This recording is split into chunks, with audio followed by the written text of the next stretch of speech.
I'm steamed. You know what's outrageous? This morning, the Wall Street Journal has this guy, some writer, Dennis Berman. He's calling Cerberus, the private equity firm that owns Chrysler. Are you sitting down? He's calling them a hero. Excuse me? He says Cerberus is a hero. He says they're great because they took a big risk buying Chrysler. How did this get past the editors? I mean, the way I see it, Cerberus is the absolute worst there is.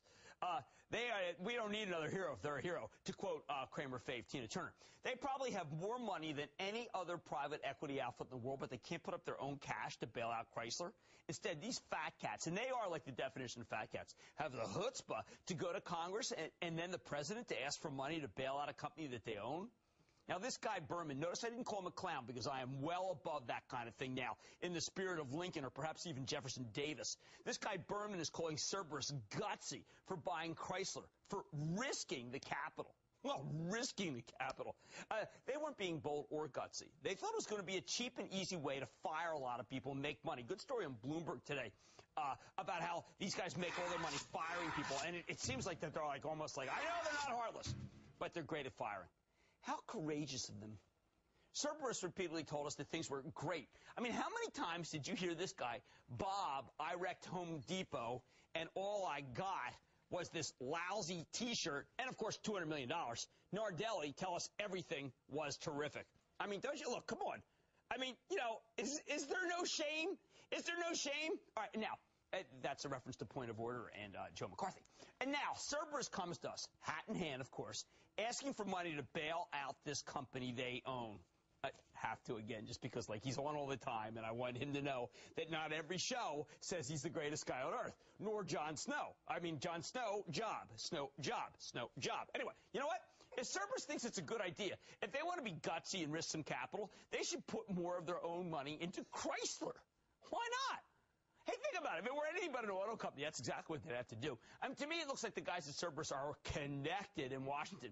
It doesn't seem like a surprise that Chrysler got all that money from the president, given that Jon Snow, the chairman of Cerberus, was Hank Paulson's predecessor at Treasury. Dare I say conspiracy. Then, David Faber, our own David Faber, as we like to say around here. Actually, my friend David Faber. Cerberus's capital, he says, has suspended redemptions. So maybe they don't have the money to bail out Chrysler by themselves because of redemptions. Hey, I thought the guys at Cerberus were supposed to be the best there is. And now we have to bail out Chrysler because Cerberus's rich partners are pulling out of Cerberus? I got an idea. Why don't we just abandon this pretense of a Chrysler bailout and give the money directly to Cerberus? Why don't you give it to the partners who are leaving? Here, guys. Now, look. I'm totally on board for doing something to help Ford and General Motors. You can't go back to their shareholders, though. I mean, they don't have any more money.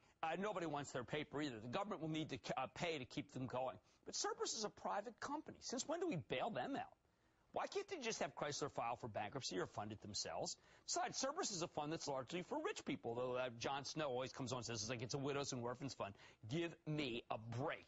And then there's the fact, though, this is a great one that's left out. Daimler still owns nearly 20% of Chrysler. So not only are we bailing out the rich guys at Cerberus, we are bailing out the Germans at Daimler. Great. Hey, why don't we just send some money to Volkswagen, right? I mean, while we're at it, right? Hey, maybe BMW needs some help. Does the Bush administration really want its swan song to be no German automaker left behind? I'll never get invited to Nardelli's house for dinner. Oh, no, I didn't mean it. Okay, anyway. And what good does it do to have three automakers? I mean, we're killing ourselves.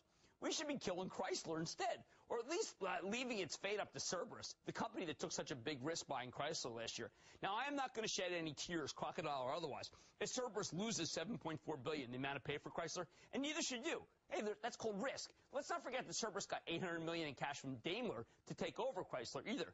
What the plutocrats at Cerberus are doing begging for money, I think that is just an outrage.